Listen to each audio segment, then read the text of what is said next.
Novamente Jesus disse: Paz seja com vocês.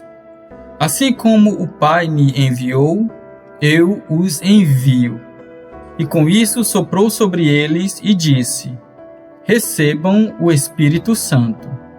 Se perdoarem os pecados de alguém, estarão perdoados. Se não os perdoarem, não estarão perdoados.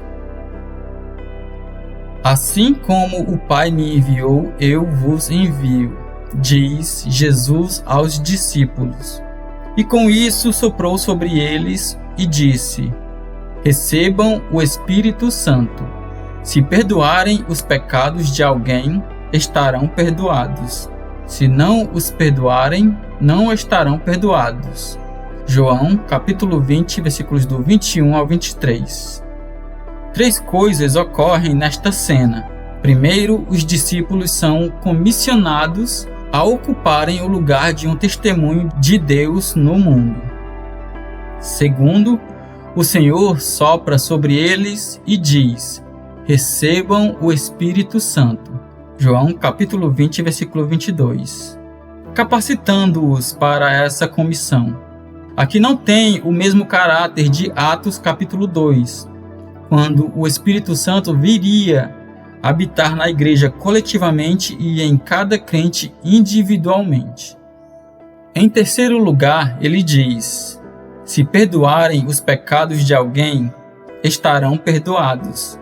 Se não os perdoarem, não estarão perdoados. João capítulo 20, versículo 23. Judicialmente falando, só Deus pode perdoar pecados. Porém, administrativamente, ele autoriza os discípulos a fazê-lo.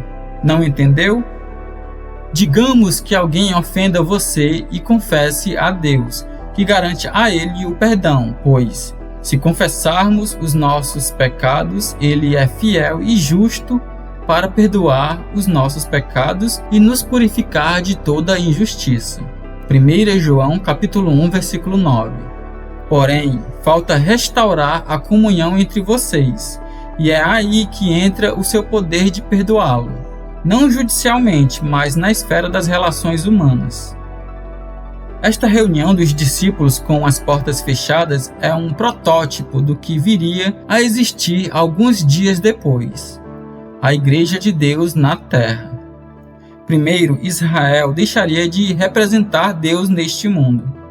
A Igreja tomaria esse encargo, não como o povo terreno com promessas terrenas e bênçãos materiais que Israel tinha sido, mas como um povo celestial com esperanças celestiais e bênçãos espirituais. Segundo, Deus enviaria o Espírito Santo para habitar na igreja, coletivamente e nos crentes individualmente. Isto seria algo inédito, pois até então o Espírito estava com os santos, mas no período da igreja ele habitaria nos santos. Terceiro, seria delegado à igreja o poder de perdoar pecados administrativamente, ou seja, ligar e desligar, como em Mateus capítulo 18, versículo 18. Introduzir na comunhão alguém considerado puro, ou excluir dela o impuro. Um exemplo, 1 Coríntios capítulo 5. Jesus tinha celebrado a ceia com os discípulos em um cenáculo ou pavimento elevado, acima do nível do mundo. A reunião aqui é a portas fechadas. A igreja seria separada. Nada teria a ver com a política, as organizações e os negócios do mundo. Estaria no mundo sem ser do mundo. Finalmente, o mais importante, Jesus estaria no meio. Seria ele o único e suficiente foco de atenção e dele emanaria toda a autoridade na igreja. Ele seria o Senhor de fato. Será que é assim onde você está congregado? No próximo vídeo, Jesus repreende a incredulidade dos que querem ver para crer.